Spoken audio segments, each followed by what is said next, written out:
Esse erro é o que quase me fez desistir de empreender. Teve uma fase da minha vida que eu tinha fechado uma cliente muito boa. Ela me pagava cerca de R$ 6.000 mensais, sendo que eu estava acostumado a vender por R$ 1.000 por cliente, 1.500. Para mim, naquele momento, em 2022, isso aí já me parecia uma grande segurança. E aí que eu caí no conto da minha própria cabeça. Para mim, não fazia sentido mais eu ficar editando vídeo operacionalmente, que é o que eu fazia na época, ou, sei lá, ficar fazendo design. Eu tinha duas pessoas que estavam junto comigo, que era minha esposa e o Alisson, que fazia os designs. A questão é que eu não só parei de fazer a parte operacional e pensar mais estrategicamente, o que até era razoável no momento em que eu estava, mas eu também parei de prospectar, parei de vender, parei de buscar aprender mais sobre venda, sobre como eu poderia ter mais clientes. Isso foi um dos maiores buracos que eu já passei na vida. Ficar dependente de uma só cliente foi um grandiosíssimo problema, e o que era um grande potencial de crescimento para mim naquela época se tornou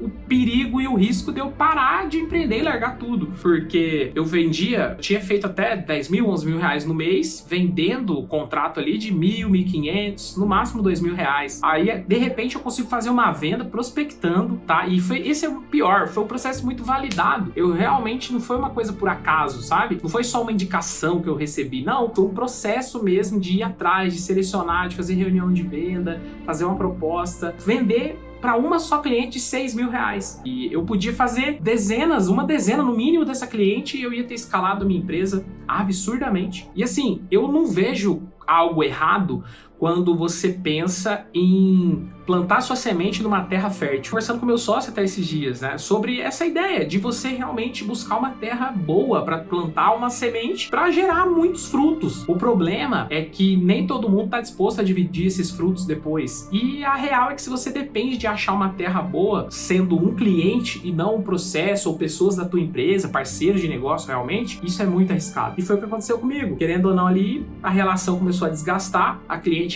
era extremamente tóxica, eu tava me desdobrando ali para entregar a estratégia de conteúdo e ela simplesmente mudava a estratégia de venda sem falar nada. Não é que eu queria que ela fizesse o que eu tava mandando, jamais, mas ela mudava tudo sem me falar nada, sendo que eu era o estrategista de conteúdo dela. E isso começou a desgastar muito a relação e acabou. E na época, como eu não tinha outros clientes, eu nem pude ser também mais honrado e mais justo de ter simplesmente chegado nela e antes dela mesmo terminar o contrato, ter falado para ela, olha, não dá mais, aqui vamos encerrar nossa parceria, não tá fazendo sentido nenhum, você foi tóxica, principalmente com a minha esposa, que era social media, sabe? Como se ela não fosse nada. Nem isso eu tive coragem de fazer. Por quê? Porque eu dependia dela, eu dependia daquele dinheiro, eu não tinha outros clientes. Acabei ficando refém dela, tentando fechar mais um trimestre, né? E aí no comecinho do primeiro mês, que era em abril, ela mandou mensagem falando que não ia dar pra continuar mais e tal. E é isso. De um mês pro outro, eu tava de novo no zero. O pior é que não foi só dinheiro. Isso acabou mexendo muito com o meu psicológico, mexeu muito com a minha identidade, me fez questionar. Será que realmente eu sou empreendedor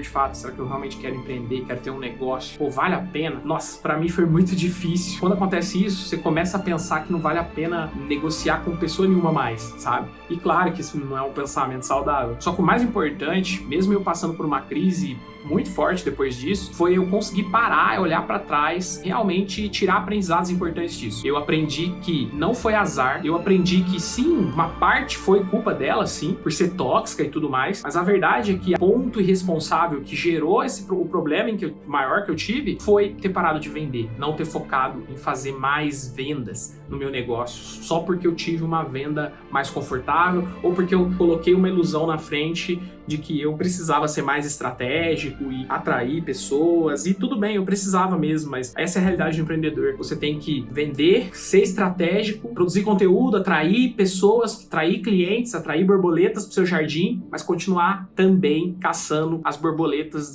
da forma que já funcionou antes, para não pare de entrar caixa na empresa. Que a verdade é que o pensamento estratégico que não gera caixa é só preguiça disfarçada de estratégia. Se você hoje tem um cliente bom, ou até mesmo alguns clientes bons, e você está já num momento onde você está muito mais focado na entrega do que em vender mais, você pode provavelmente estar passando pela mesma situação e pelo mesmo erro que quase acabou com toda a minha jornada empreendedora. Foi realmente uma quase quebra, não só empresarial, não só financeira, mas uma quebra de identidade.